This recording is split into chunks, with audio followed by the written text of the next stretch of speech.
Hey, Hardin County, it's Michelle Labus. It is April 3rd, and I have another commissioner meeting to share with you today. Holly Underwood came in, and I gotta say, she has done an excellent job. The agenda wasn't super long today, but I felt like she is speaking clearly and kind of enunciating, which I don't know if anybody else appreciates, but I surely do. I am getting more familiar with her content and kind of what they're doing, but she is a fast talker. So she followed up on the enterprise contracts. So some of our bigger companies in the county have special tax incentive contracts that they negotiate every year, and so it can be like one is giving money to the school in lieu of property tax and just kind of different things. I'm not familiar with all the ins and outs of it, but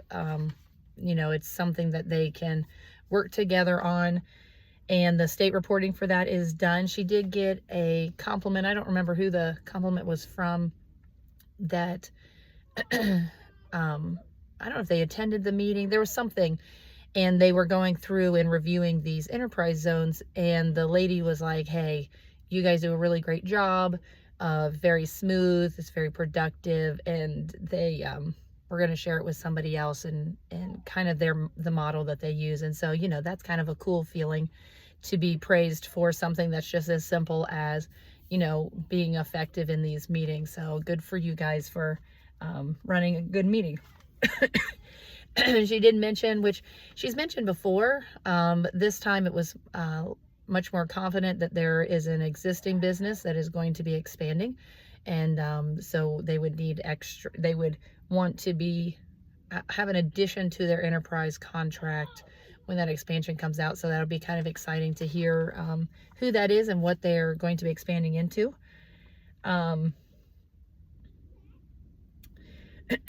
She's been talking to the Forest Economic Development Committee. There's a lot of things happening over in Forest, so Holly's been in contact with them, and I'm going to assume Wessler with their water sewer and trying to get that up and running. Forest is very close to 30, and so it's a great opportunity for them to develop some of that land. The water and sewer infrastructure really is a big hindrance to that, because it's not on par that an industry can come in.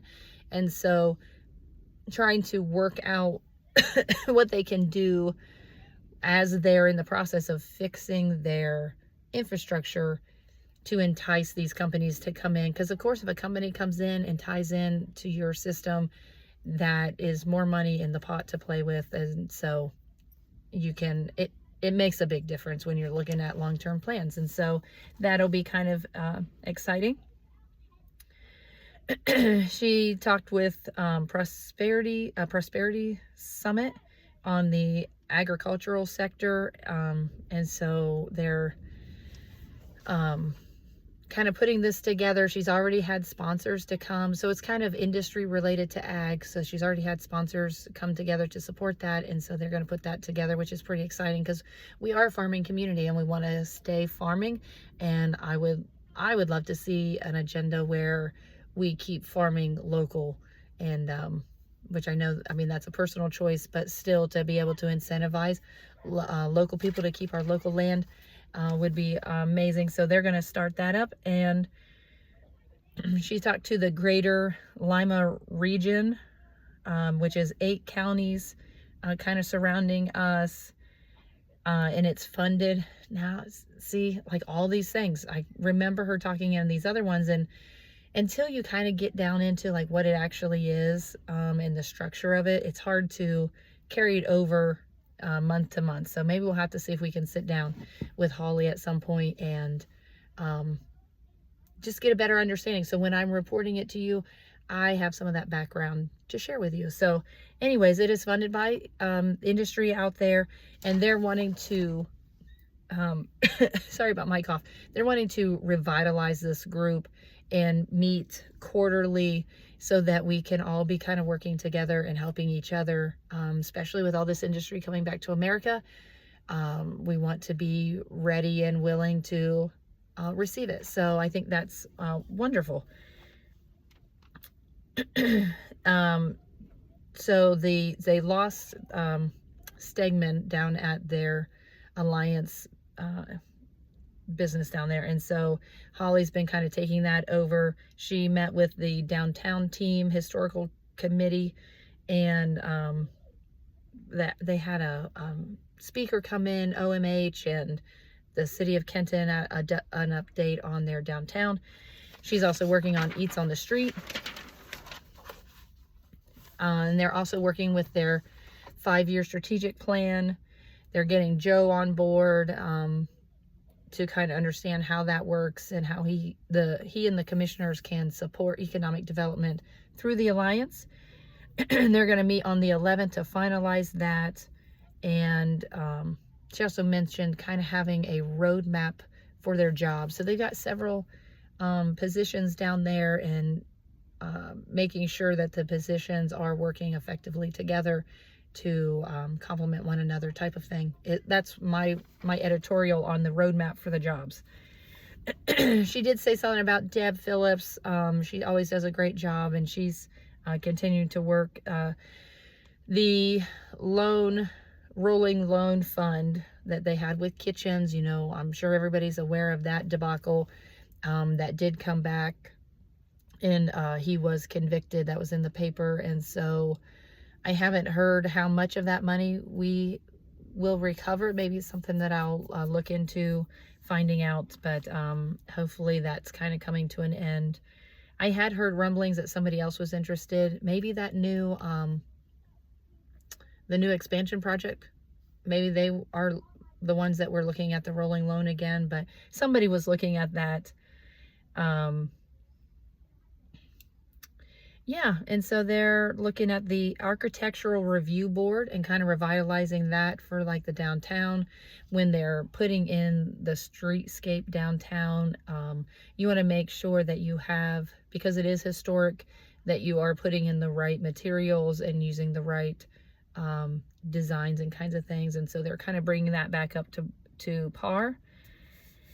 And yeah, so I think that was all for Holly. So it sounds like some good things are really happening down there. And the commissioner, so I'm not sure what all the involvement was. I know the commissioners had their Hardin County Northwest Association meeting, was it last Friday?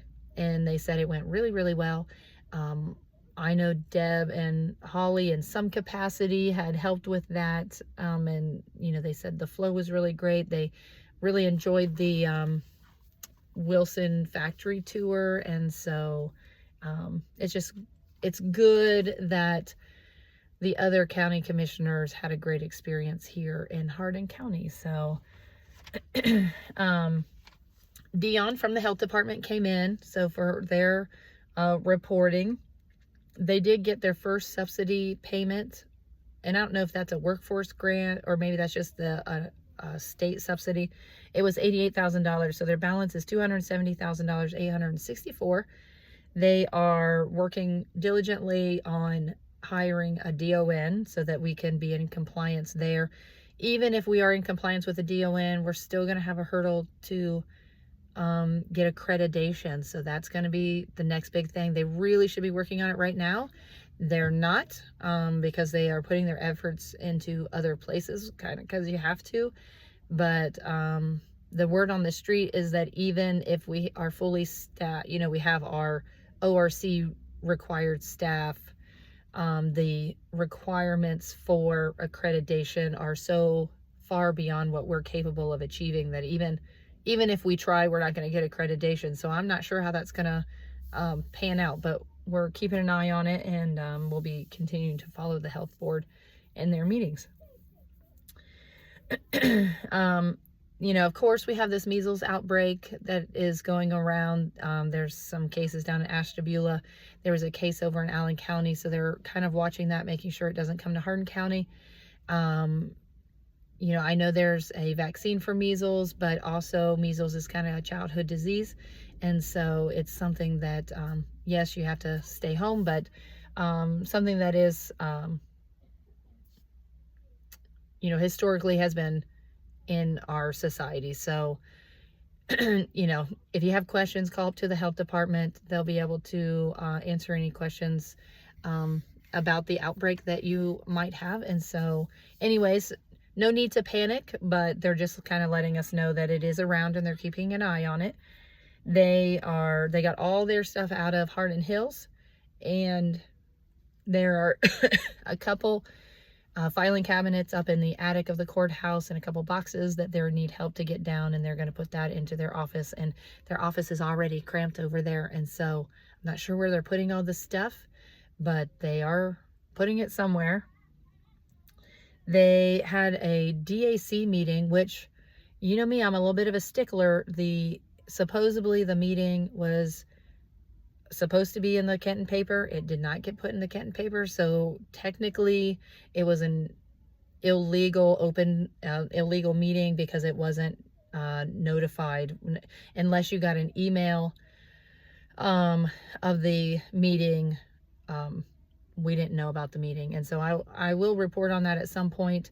The health board had a meeting. They agreed to move the 30% increase down to a 10% increase in the health board, and then they took that to the DAC, which is your township trustees in the city, and they all sort of approved the fact that 10% was okay. They did ask for increased communications from the health department. They want to have more meetings with them. They want to have the financials. The DAC is really stepping up to say they are an advisory board over the health department.